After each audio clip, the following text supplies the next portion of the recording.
Hi, thank you for watching my channel today. My name's Sarah and my channel is called Your True Shelf. Today I'm doing a much overdue wrap up of the last books that I read of 2019, which feels like I should have done it before I did all my goals and books of the year and everything, but I just ran out of time to film it, and so it's coming now. Hopefully that's still fine. So I actually had a really good reading month in December. I read 8 books, so yeah, that was really good. So I'll just crack straight on. I was going to do them in order I read them, but I'm actually just going to do them in order of what's next to me because it's easier. So the first book I read was the book 1 or part 1 of Little Women. So I really wanted to read this before I saw the film, and then I realised it was unrealistic to read 500 pages of it before I went to see the film, and so I managed to read book 1. So this was initially 2 books, and then this puts both of the first 2 books into one, and I read book 1. So book 2 I've kind of started a little bit but not properly, and I really loved it. It made it onto my books of the year list. It's about the 4 March sisters, Beth, Meg, Jo and Amy, about their life in the American Civil War and just about the adventures they have growing up, and then part 2 is when they become women and start getting married and that kind of thing. So I really love this book. It doesn't seem like sensible to talk about it much more than that because I'm sure most people in the world have read it, so you all know about it anyhow. Just to say, I'm filming in rapidly fading light, and so I've got a spotlight glaring right in my face, so there may be some shadows and the light might not be that good, but I just have to make do. And I've also left the kids watching TV downstairs, so I may have to dash off if I hear signs of warfare. The next book I read was one that I've had on my shelf for a little while, so I'm glad that I read it, and it was on my autumn-winter TBR list. And it is The Winter Ghost by Kate Mosse. So this is, I think it's the first Kate Mosse I've read, because I've had the Labyrinth on my list, on my shelves for years and years and years. Haven't read that, but I've read this one now. So this follows a man called Freddie who lost his brother, his older brother, who he loved very much in the First World War, and he has survivor's guilt even though he was only he's quite a bit younger, so he wasn't old enough to fight in the war, and he really doesn't get on with his parents, and so Freddie's brother was his sort of only family that he classed as cherished, really. And his brother dies, and he's very much in grief, very much, and he goes to he has a mental breakdown, and then it's suggested that he goes on a trip around France to try and help lift his spirits. And so as he's doing this, he gets stuck in a snowstorm, and his car is sort of hanging half off a cliff, and so he has to make his way on foot into this nearby village where he stops at a guest house, and then even though he's really tired, he gets invited. It's their sort of winter annual party for the village, and they really want him to come, so he reluctantly agrees, and then things take very a strange turn of events from there. So I can't really say anything more about what happens. And then it also covers a lot about Cathars, which were a group of sort of a religious group who were persecuted and executed by other religious groups of the Christian nature back in the 1300s. There's a link with that as well, and yeah, I enjoyed it. I can't remember if I gave it I think now I would give it 3 stars. I read it really quickly. It was very engaging, but it wasn't a book that I'll kind of always cherish, and I'm happy to pass it on to someone else now. And then I read a book which I pre-ordered and was really looking forward to, and which was definitely a book I had to read at Christmas time, and that is Twas, The Night Shift Before Christmas by Adam Kay. So of This Is Going to Hurt fame, so ex-junior doctor Adam Kay has written about all of the Christmases that he spent as a doctor in the NHS, which I think was 7 in the end. And yeah, it's just, you know, it's really funny and engaging, the same as it was in This Is Going to Hurt. It's not quite as good, but obviously that's because it's not as long. It's only little, and it's still got all the hilarious it's really funny, even just like flicking it open. I just remember stories that I read, and I may well reread this another Christmas. It's his usual humour and things that I can very much relate to, having been a junior doctor myself. So yes, that was a very enjoyable read, and I give that one 4 stars. The next one was a buddy read that I did with Sian and Bert from Pastore Time and Charlotte from Tired Mama Tries to Read, and it's a book that I first listened to on cassette tape when I was probably 10 or 11, and I really, like, me and my mum both listened to it because we used to listen to loads of audiobooks from the library when I was a kid, and we both always remembered this one. And so when I came across it many years later, I bought myself a copy, and I've now reread it, and that is Thornyhold by Mary Stewart.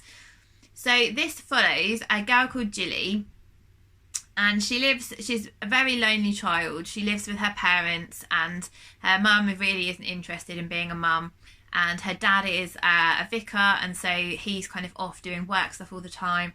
And she loves nature and drawing and animals, and she has an aunt called Gaelish, and she would just turn up at random times throughout Gilly's childhood, and she'll have this really kind of mystical, magical, kind of witchy air about her, and Gilly totally loves her. And when she dies, she leaves her property to Gilly, which is called Thornyhold, and when Gilly goes to Thornyhold, she gets embroiled in some sort of goings on in the village and the magic in the house, and she kind of wants to follow in her aunt's footsteps a little bit, and there's a bit of a romance in there as well, a bit of magic, and it's really I think Bert used the word charming, and I think that's the perfect word to describe the story. So it's not going to blow your mind, but it's also like one that you really want to carry on reading. It's really some lovely descriptions of nature and flowers, and there's quite a lot about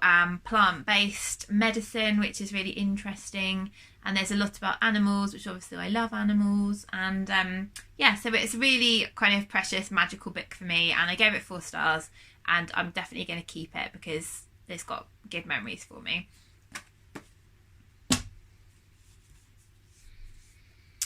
So the next one is one that I've wanted to read for ages because one of my patients lent it to me, and I really enjoyed it, and it seems like ages ago since I read it now, but it is Constellations by Sinead Gleason. So this is, Sinead Gleason is a woman who is Irish, and this is a series of mini essays about the body and about her experiences through her illnesses that she's had. So she's had leukemia, she's had severe arthritis of her hip when she was a child, and she talks about her life through the body, and it's really fantastic. So there's chapters like I talked about fertility and motherhood a lot as well. So there's a section all about blood and about representations of blood and art, and there's one about hair because she shaves her head a few times, and about how that's perceived when you're a woman, and there's ones about pain, sort of stories about pain, and about what it's like being in hospital and being a child. And so it's really, really good. It's really easy to read, really brilliantly written. I'd be really very much interested in what else Sinead Gleason's written, because they're really great collections. And I think whether you've got any interest in medicine and health or not, it's very much written from a person's perspective who's experienced this. So it doesn't matter that if you're interested in health so much or not, but this is a sort of everyday experience of it written in a beautiful way. And I really, really enjoyed it. I'd give that one probably say 4.5 stars out of 5. So the next book I read was a poetry collection. So it's my only poetry collection of the year, and this is Hey Bert by Roberto Pastore, who is one of my booktube friends, and he has a channel with Sian. I'm sure most of you watch it, called Pastore Time, and I'll link the channel in the description box. And this is a collection which I really, really enjoyed. It's split into 3 sections. So throat, belly and heart. And I felt like, I don't know if this is actually right, but I felt like that was in yoga, when you kind of take breaths through all those areas. It sort of reminded me of that, and his wife Shana is a yoga teacher, so I don't know if that was, I'm guessing that was intentional, but that was my interpretation anyhow. And these poems, you very much get a sense of Bert in these. Like, you can picture him talking about the things that he writes about and his life and how he thinks about the world. And the poems are very real. Like, I felt they were very genuine and very sort of from the heart. And I really, really enjoyed the collection. I felt like I could relate to a lot of what he was saying, and I can still remember this bit. So the first poem in the book is called Salutation, and there was this bit in it just made me feel like each day is really special, and it only happens once, and that really kind of stuck with me, how this is kind of like a salutation to the day. And then also there's like a link, so obviously you do sun and moon salutations in yoga. And yeah, I could just like very much feel like the sense of, God, this is really hard to describe. I could feel the sense of like life and meaning and all the things that I know that Bert likes from chats we've had and stuff on BookTube. I could feel it all woven through the book, and I really enjoyed it. I'd really recommend people pick it up. And it's really hard for me to describe poetry, and I feel like obviously poetry is very personal to each person, who, you know, the reader and the writer, and so it's quite hard to describe, but I really very much enjoyed it. And two more. So one is a library book, and that is called One by Sarah Crossan. This is a book about conjoined twins, Tippy and Grace, and I think this is really bad. I read it like now well over a month ago. One of the twins, I think it's Grace, gives us her perspective, so she writes in the first person, and it's all written in verse, so it's got little short stanzas throughout the whole book, and it's so effective. Like, you can picture the situation, you can picture their family life, their feelings, everything, just by these stanzas. So it's really beautiful. And it talks about what it's like to be a conjoined twin, and what it's like for them the first time they go to school, and what it's like when Grace meets a boy that she likes, and she doesn't know how to do anything about it because obviously she can't get any time away from her sister. And the dad drinks to kind of cope with the situation. There's another sister who is older, and she is anorexic, and their mum's kind of trying to glue all the family together.